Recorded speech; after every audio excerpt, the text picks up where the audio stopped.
welcome back to the Shoogly shed. This episode is kind of not quite the finish line for the V-Max, but very nearly. I've got a few things to tie up. I've got to finish wiring the motoscope into the freshly painted tank panel, which you'll see in a wee minute. Just basically have to route the cables through the tank panel and reattach the connectors. I need to fit a steering dampener to the front of the bike that we've got. I'll show you that too. A couple other wee bits and pieces, and then hopefully I'll be able to give you a little sneak peek at what the bike's going to look like when it's finished. Wiring is still being a bit of an issue. There's some kind of gremlin somewhere in the loom that I've wired, and it's kind of wreaking havoc, and the diagnosis has been quite tricky. So I do have a plan for it, but unfortunately it means that the bike's not running yet, so that kind of will need to wait. But in the meantime, I can still tie up some loose ends, because in like a week and a bit time, the bike's going to a show, and we'll talk a little bit more about that later. I also have a cool little announcement to make later, which hopefully will be exciting to folk viewing. Anyway, without further ado, let's get on to it.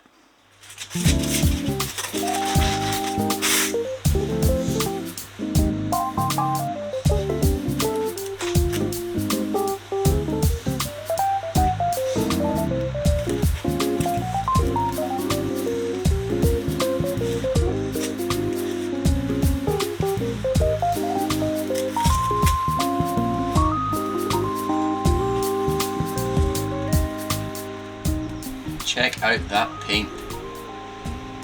You could dive into that. So we've got sort of ghosted, I don't know how easy it is to see in this light, but ghosted samurai in there. It's just so reflective, it's just reflecting everything. Ghosted samurai, the rising sun across there. But from, you know, the side and things, it's pretty dark, so it looks almost black from afar until you get up close and actually have a look at it. It really is quite an incredible work of art, this tank panel. So I'm going to be extra specially careful when I fit this motoscope. Alright, so I've got the motoscope here, and I've got the wire for it going in the hole that I had pre-drilled in the tank panel. Basically means that the motoscope's going to be permanently wired to the tank panel, and then there's just a couple of connections you can undo if you ever want to take this off for, you know, changing your air filter or whatever. Basically, these are all the wires that come off the motoscope. I'm going to give you a quick rundown of what they all do. Black, just a ground. Red is a constant 12 volt live. And brown is your switched. So the reason you've got two different live wires, the red one is basically constantly live. It basically means that the gauge has memory, so it remembers your settings and it remembers like the clock, and you can actually set up service intervals and things on this gauge as well. So that's how it remembers all those things. And then the brown one basically means when you turn the ignition on, that gets power and it tells the gauge to actually light up and start working. Right, them out the way. Where are we? Yellow. If I can get it out. Yellow is your tach signal, so that goes to if your bike had an electronic tach, or if it is going to feed off one of the coil cables. I don't think it's not meant to go to the high tension side. I think it goes to the negative side. Either way.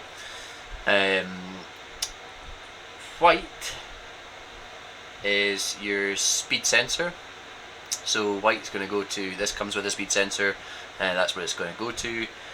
Green is for your selector button. There's a button so you can cycle through the different menus on the gauge, and also for configuring it in the first instance. That's what that's for. And then orange is a CAN bus wire. So obviously lots of speedometers you'd have dedicated cables going to different things that the gauge shows you, for instance your neutral or your high beam, you know, your left and right indicators, that sort of thing. Whereas this runs in conjunction with a motoscope, a Moto Gadget breakout box, sorry, The breakout box, basically all those other dedicated wires, your oils, neutrals, left, right, turn signals, high beams, all go into the breakout box, and then orange wire comes out of the breakout box into the scope.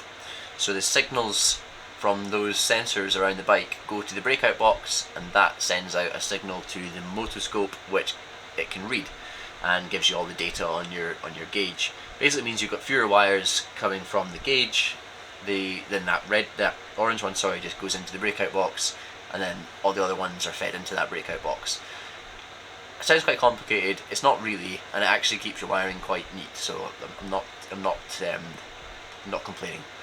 Anyway, I took a photograph before I cut the connectors off. I did have this fired in just to test it. So I just need to basically stick connectors back on it and put the connector block back on it.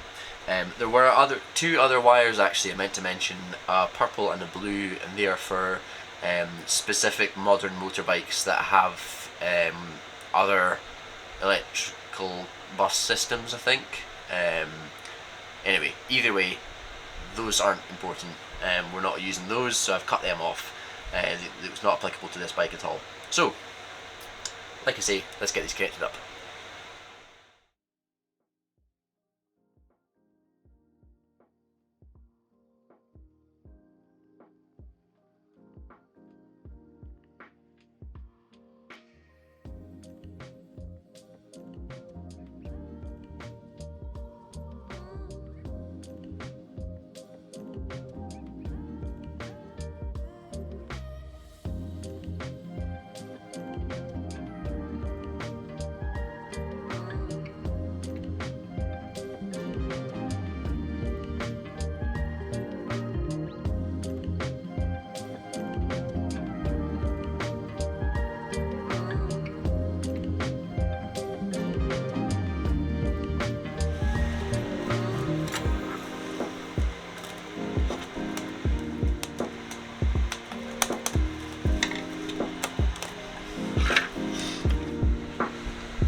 Isn't that just a pretty picture? It is incredible work. I mean, the airbrushing of the Ghosted Samurai is, I mean, it's like it's been printed. Unbelievable to think someone did that with a brush. I'm overjoyed about how the motoscope fits into that little duplicate that we made all those months ago. Seat fits really nice around here. Obviously there's kind of loose cables hanging out just now because I'm still in the middle of that, but starting to get more visuals of visual cues of what this bike's going to look like when it's all complete and finished. This is proper cool.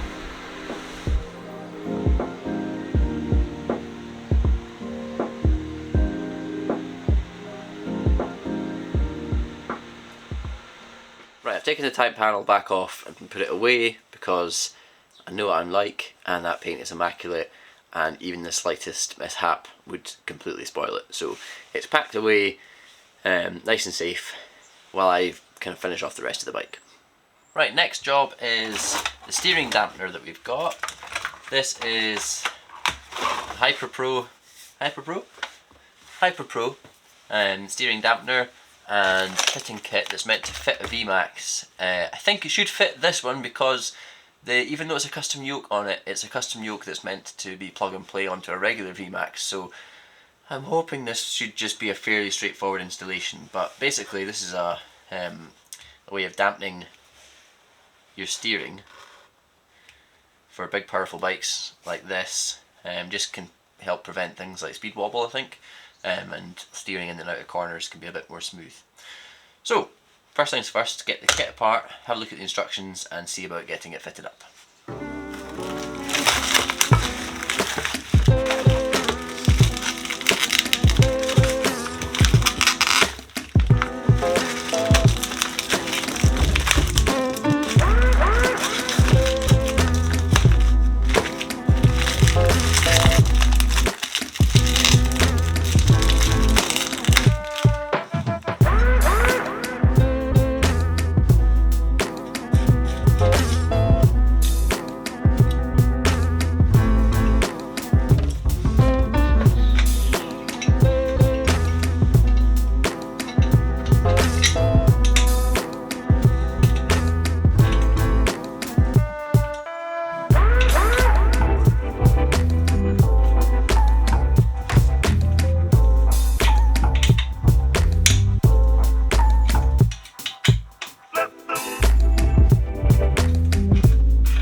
Right, other than bleed up the front brakes, one other thing I need to do is make up a little mount for the reed switch speed sensor.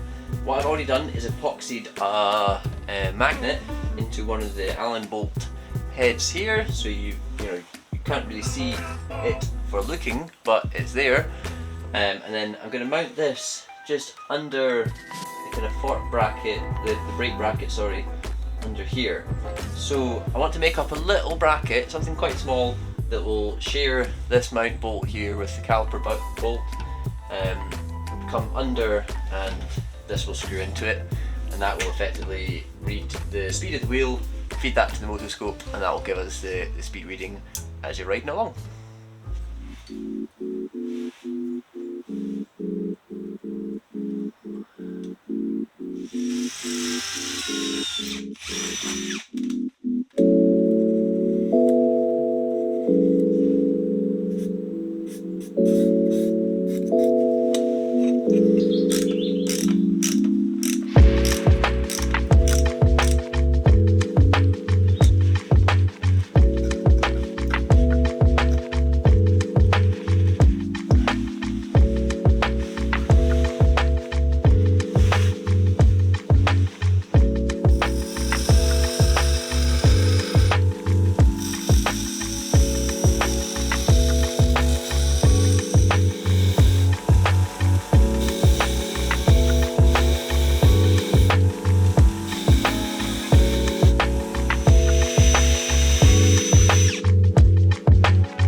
Bracket.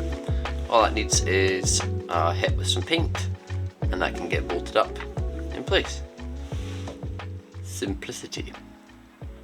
It's the key.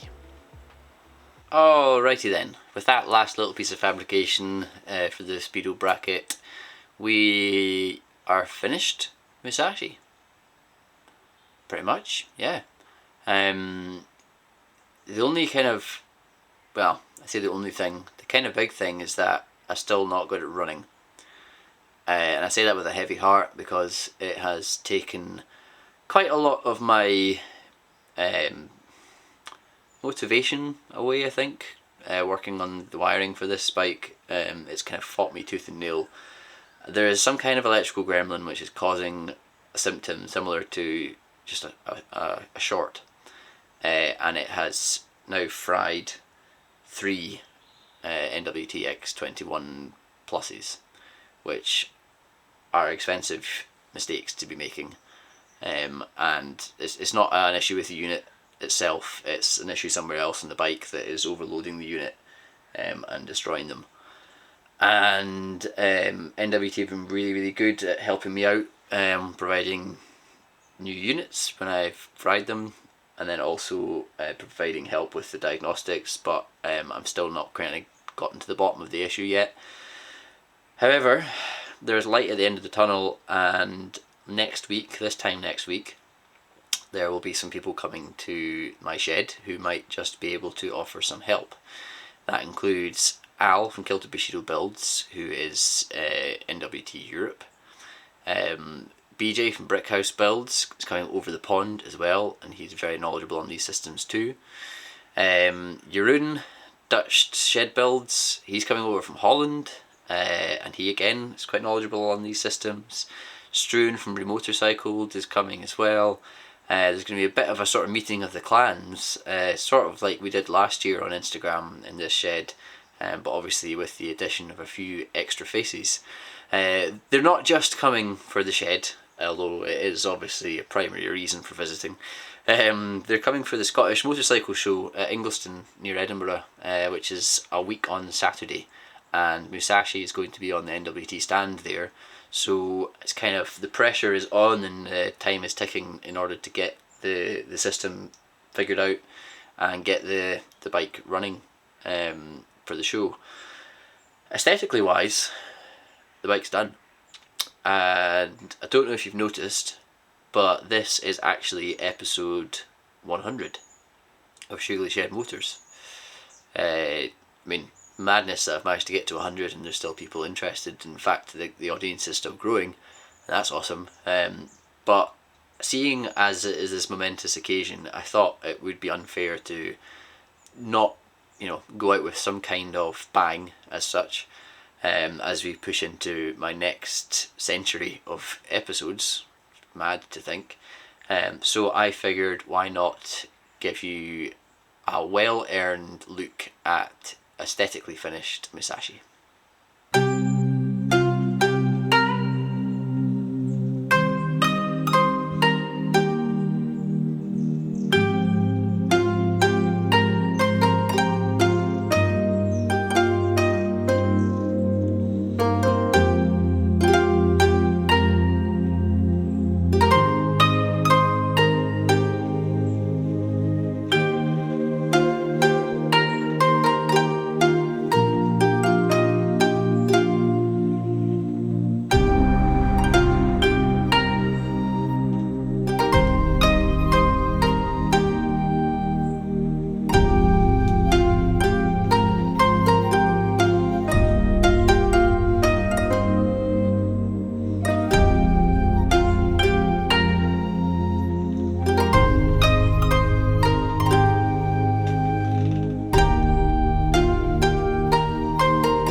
Well, I hope that sort of whetted your appetite for the footage I'll do when this bike is outside in the light. I'll try and do a proper sort of show reel of it, along with a time lapse of the build from start to finish.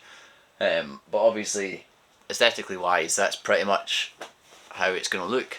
Things that I've maybe not shown on the channel before, I reworked the backlight. There was an episode in the backlight, very very similar in style, but I kind of redone the kind of acrylic housing over the front, so that's a little bit neater, and it ties into the paint on the cowl. I don't know if I've showed the paint on the cowl yet, but obviously that's the cowl painted with the cool samurai mask. Obviously we've got the tank panel, the fender, side panels all painted up. Also, these intake scoops over on the side here, these are scoops that have been hand engraved by Tony the Engraver. A really nice bloke over in Spain who does some outrageous hand engraving for bike parts and others. Those really need to be seen in the flesh to really get the full impact. They are incredible. You can spend hours just looking at those scoops alone, but they're basically going to be like sort of show scoops.